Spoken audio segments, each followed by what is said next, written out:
To protect and to serve has become one of the most recognizable phrases in law enforcement across the country, and throughout its over 50 years of use, it has come to embody the spirit, the dedication, and professionalism of law enforcement officers.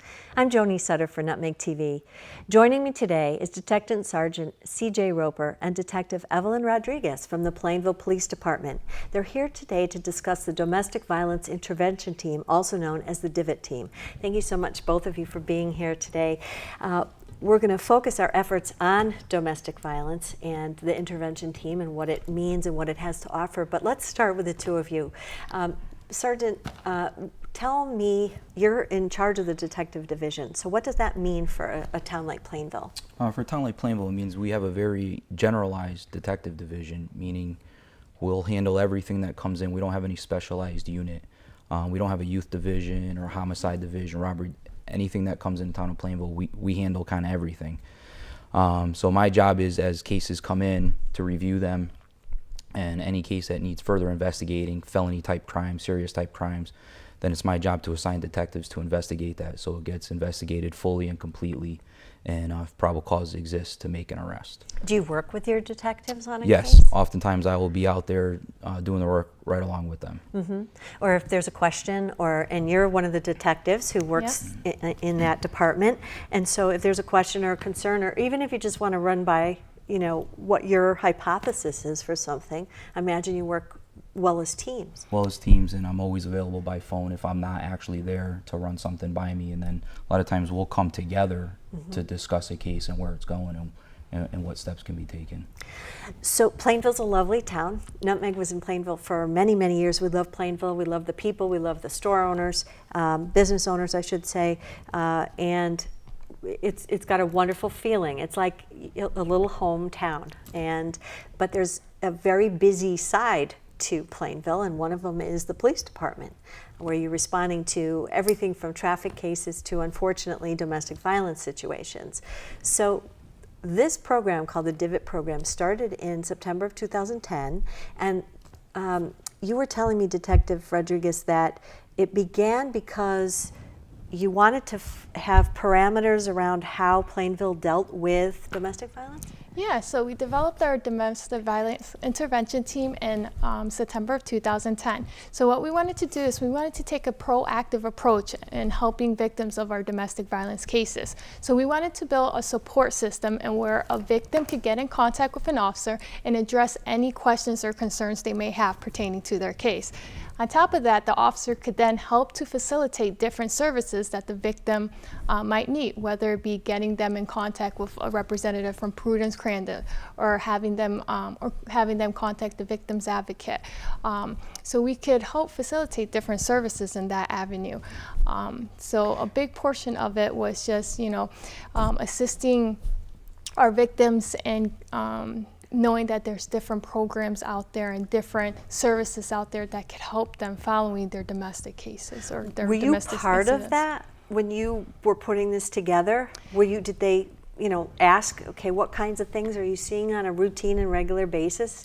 Well, when it was established in 2010, we had different administrators at the time. Okay. So they discussed it, created the program, and then we came on board since it's been started. I think it's a wonderful program, and because you're in the field delivering this program, do you see that people really aren't aware of all the services that they might have available to them? Is that something, or do pretty much people know, okay, I know what Prudence Crandall is, or I know what one of these services are, but maybe they don't see themselves accepting help from one of those service organizations? Yeah, a lot of times they don't even know we have a DIVET team in town. So, when we have these domestic incidents that occur, Sergeant Roper is in charge of assigning an officer who's part of the team to follow up with our victims. So a lot of times what we do is we'll either contact them by phone, or we'll do a home visit. And that's our first, that's where we pick up the phone and we introduce ourselves. I say, hi, I'm Detective Detective Evelyn Rodriguez. I'm from our Domestic Violence Intervention team, and I'm calling to see if you need any further assistance in your case. And I also touch bases with them, and I ask them, I'm like, hey, have you talked to your victim's advocate, you know, at court? A lot of times they'll go, oh, who's that? And then, you know, that's when we come in and we kind of explain the benefits and the benefits of our victim's advocate. And we try to what we try to do is get them to use the victim's advocate because they're a great service at Bristol Court. You know, a lot of times we'll have a victim call us and say, hey, you know, what do I have to show up to that court proceeding, or do I have to go to court tomorrow? And that's where we say, you know, sometimes you do, sometimes you don't, but call your victim's advocate because they're the best people who could help you understand how the court proceedings work, you know, how to modify your protective orders or your restraining orders. So they're a great service to use. So we try to, you know, get them to use them because we know they're beneficial to our victims. When you look, I didn't even know there was such a thing in the court system, that when you went to court that there was a victim's advocate, so that's wonderful to know. How many domestic violence cases would you say that Plainville deals with on an annual basis? On an annual basis? Yeah, just that's kind of a tough number to put together, but I'd say we average or on a monthly basis. Somewhere usually between 7 and 12. Oh, that's quite a few. Yeah. That's quite a few. And does it help to have female detectives available to send, or is it not really that's important? I would think that most victims would be women. We're going to talk about that because that's not really necessarily true. But does it help to have a female detective? It does help. I mean, it's definitely beneficial, especially some domestic violence cases. There may be more to it than just the violence. There may be a sexual assault or something to that effect. So having a female detective officer speak with that victim, they can maybe be more open and talk about things and present things that she may not feel comfortable telling another male. Right. But I also find the other side of having males do the victim follow-ups to say, not if, you know, in a case where a female is the victim and she's always known or been in an abusive type situation, not all men are like that. We're here to help you. And so that they kind of see that as well, that we're reaching out to help you. Not all men are abusive, you know. Let's go there. I had that on the bottom of my list, but we're kind of talking about it now. The differences that you have to face between helping and enforcing. So it's a fine line there, because you're going out for domestic violence cases, you're talking to people, and you're there to help them, like you just said, but you also may be an enforcer. Yep. So let's talk about that for a little bit. Well, first and foremost, if we get a call for domestic violence, if you're on patrol or we work overtime, then our job is to go and investigate that domestic incident, and if probable cause is established by statute, we shall make an arrest. All right? And then what we'll do afterwards is I'll get that and I'll assign a domestic violence follow-up. Now, a lot of times, if the officer's been involved in the arrest and they've developed a good rapport with the parties involved or the victim involved, I'll have them do the follow-up because they're already comfortable with somebody from our agency. Okay, makes sense. Makes sense. If it's a case where they're not happy we made an arrest, but probable cause in our statute says we shall, then I may assign it to a different member, so that way they know that I take the officer that was doing the enforcement role out of it and just present them a new officer that's strictly there to just guide them and help them with this scenario that's going on. Right, because then they're not going to feel comfortable. You know, they may not let their wall down, so to speak. Correct. Because they're going to be afraid or nervous about interacting that way with somebody who was enforcing, maybe their boyfriend or husband or what have you. What are some of the services that this DIVET team provides? Okay, so some of the services we provide is, or let me tell you how we make contact. So like I said before, we either contact our victims through the phone, or we might do home follow-ups or home visits, and that just gets, how we make that determination is sometimes based on the severity of the case. It could depend on whether we had past domestics there, or a lot of times I like to look at whether we had past violations of protective orders as well. So I might be more inclined to go and do a home visit if I know that protective orders have been have not been followed before. So we usually, if I'm doing a phone contact, I like to start off by saying if they have utilized our victims advocate, educating them on their services, and seeing if we like to reestablish safety plans as well. So a lot of times when the officers make the initial contact and make the arrest and bring the victim in or are dealing with the victim, they'll establish the safety plan right then and there. And then sometimes when I contact them, I like to reestablish it, so that I know that they're taking precautions for themselves and for their safety, as well as their children, if they have children. What would be an example of some of those safety procedures? There may be somebody who's watching our show who maybe not had an issue, but we're on the verge of something like that. So what would be some safety precautions that people should think about? Okay, one is always making sure that they have their cell phone readily available or some sort of phone available to them, making sure that it's charged. We like to talk about making sure that they secure their house. Thinking about different scenarios, maybe like exit strategies. Should the accused or the subject of the protective order come to the house, what are you going to do? And I'm going through different scenarios with them. So those are some of the examples of what we would kind of go over when we're doing safety plans with them. I was asking you before the program started, and surprised to learn that there are times that you will receive a call from a child.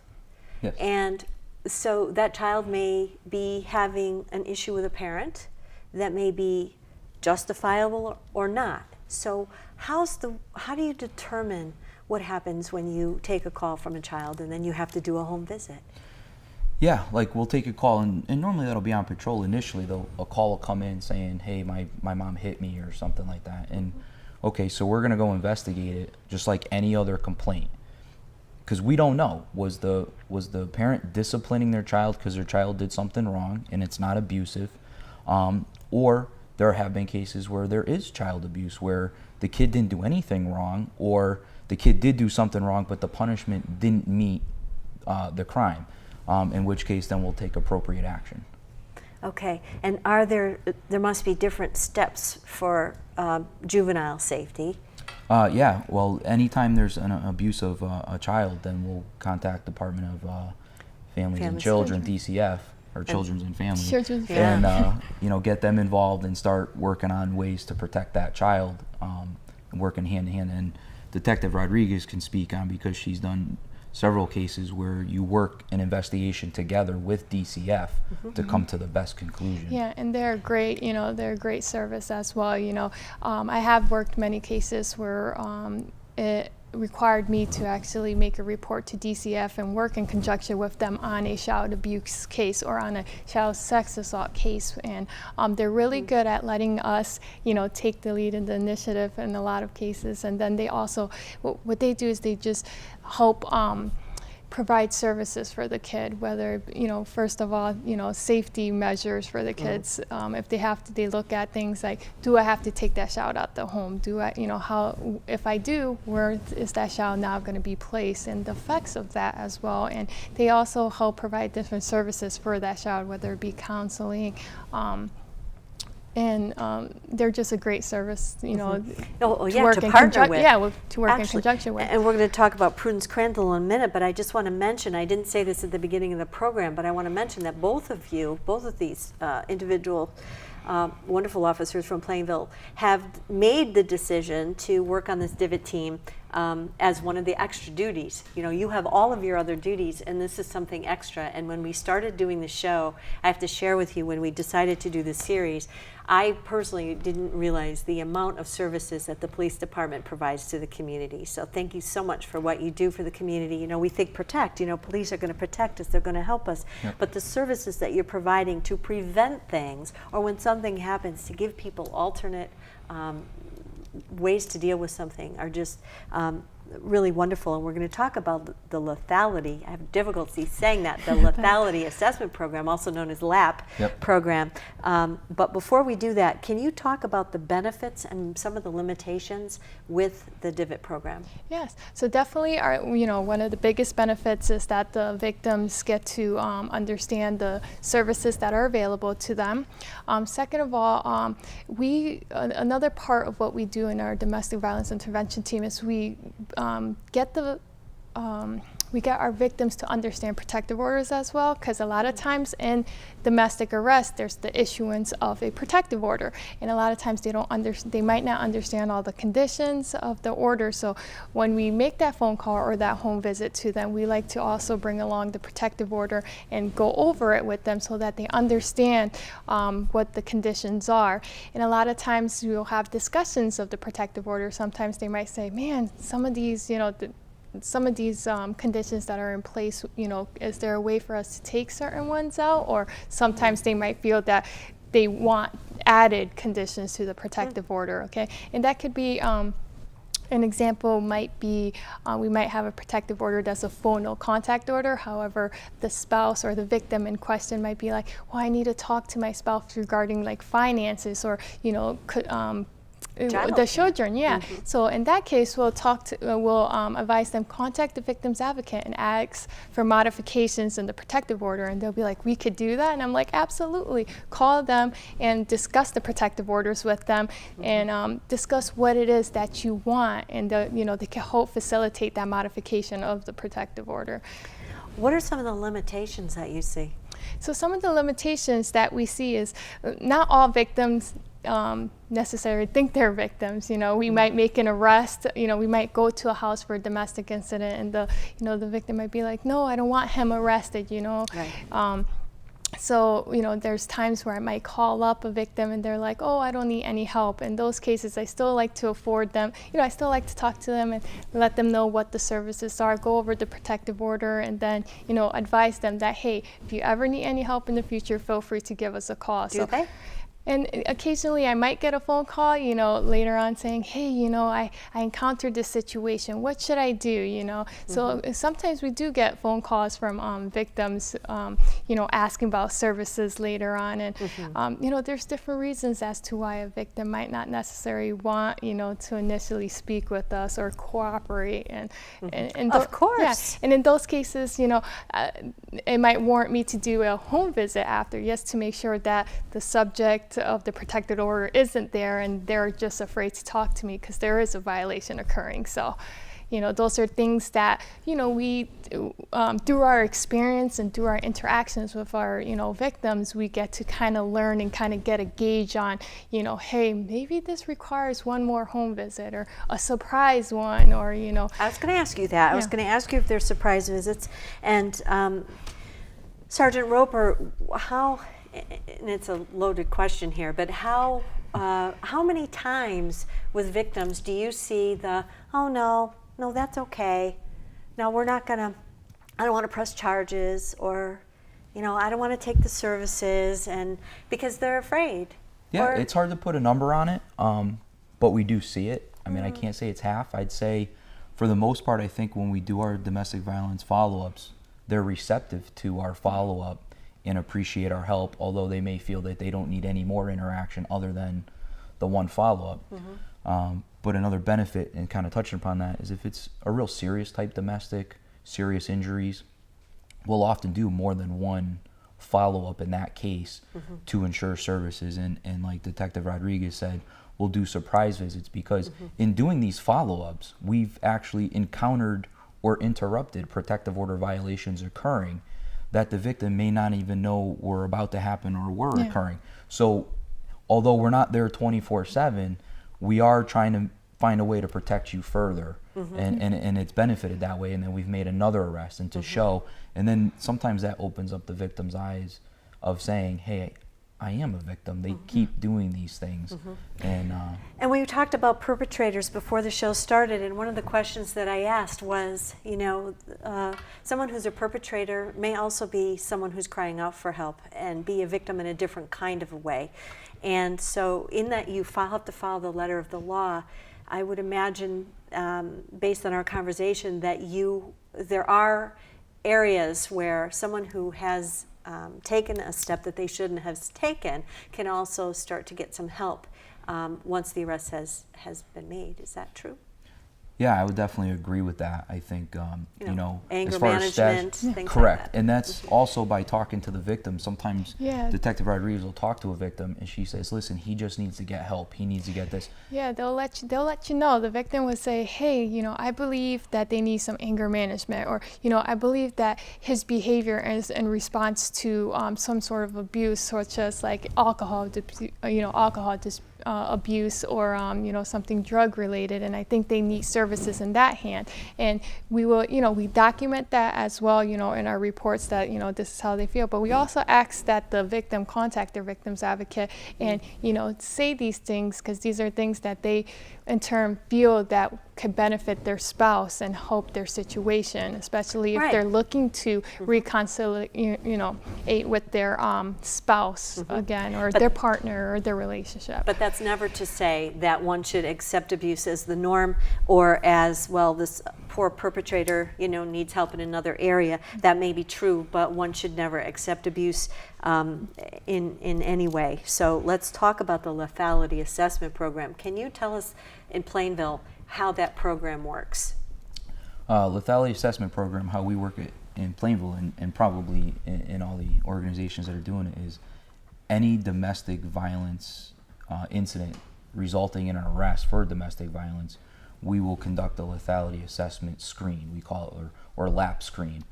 And it's just formalized questions that if they answer yes to certain questions or to so many questions, they call it a screen-in process, in which case once they screen in according to protocol, then the officer on scene will make a call to Prudence Crandall, because that's who we use for our domestic violence hotline and connection, and they'll make a phone call and advise a counselor on the other end that has specific training and specialization in domestic violence, and then try to put them in touch with the victim right then and there to receive that extra help. So not only are they getting help from the police officer on scene saying, we're here to help you, you now have another person on the other phone that's specialized in this. So now you have two people trying to help you and let you know the case and how severe your situation can or can be. And Prudence Crandall, much like DCF, is a wonderful partnering organization that you can work with to provide those extra services. Correct. Because you folks certainly have training, but... Yes, we work with them regularly. We do training once a month with, in combination of the victim's advocate and or Prudence Crandall, and they'll come in and we'll do about a half hour, 15 minutes, half hour training the first Friday of every month. That's great. So every officer's there. And it's great. Like he said, because that training is not only afforded to the DIVET members, it's afforded to all the sworn, all our sworn officers, and it's a mandated training. So they go every month. Every month we have it. So that's great, because you might not be maybe an officer. You may have an officer that's not part of the DIVET team that goes to a call that has the level of training that you do, but they have training. Yeah, it's not that they're not.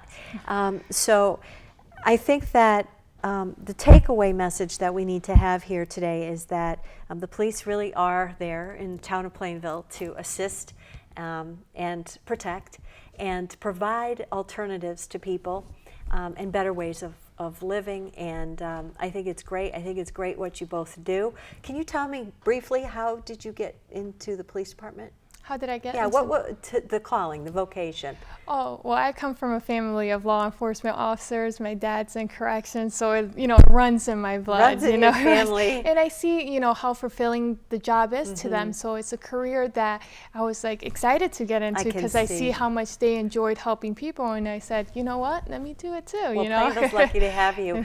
And Sergeant Roper, how about you? Did you grow up in Plainville? I did. Part of my childhood, I grew up in Plainville. I went through high school in Plainville, and then I went to college, and then I decided that being a police officer was for me. I like to, I mean, what better place to serve and protect the community than the town you grew up in? Right. And I find it fulfilling. I'm not a big fan of bullies, so people that are out there committing crimes and doing wrong, proper action should be taken. But I also want to provide the other services that we provide and help people and direct them in the right direction and just be there. We're not only enforcing the law, but you know, we do a little bit of social services and community outreach and community policing, and it's a whole generalization that we do. So. Absolutely, so much of it is social. Yes. You know, because it's that community aspect, and so we're so glad that, and I know the residents of Plainville are glad that you're there, so thank you for all that you do. Thanks for being here today. On behalf of all of us at Nutmeg TV, until next time, I'm Joni Sutter.